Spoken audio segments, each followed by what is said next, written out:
Hey, wake up. While you were sleeping, everything changed. The trust formula evolved. The search results overtaken. The patient journey to your door is rerouted. The recommendations, they're stolen.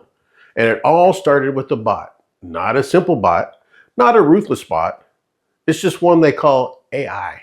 I call it the concierge, and the concierge has already made a decision about your clinic. He looked at your results, he looked at your reputation, everything you built, and decided in less than a second, there's no appeal, no explanation, no memo. It just picked someone else and then went back to sleep. And again, you didn't get the memo.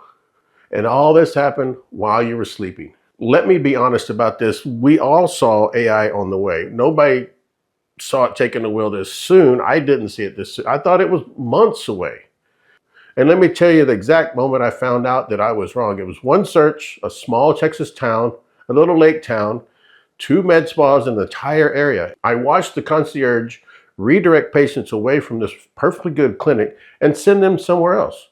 It was confident. It was decisive. There's no hesitation. That wasn't a prediction. That was yesterday. And right now, while you're watching this, the same concierge is running that same calculation in your zip code. Your competitors, they don't really know what's going on. They aren't fully awake yet. The sun is rising and most of them are still hitting the snooze. But that gap between who figured this out and who didn't, that's probably the most important place you can occupy right now. It's in your market and it's closing. The concierge, it has no feelings. There's no loyalty. There's no favorites. It just has a job. And it will do that job with or without you. That vacuum will be filled, and it can be your greatest champion or your quiet demise. It just depends on whether you give it something to see.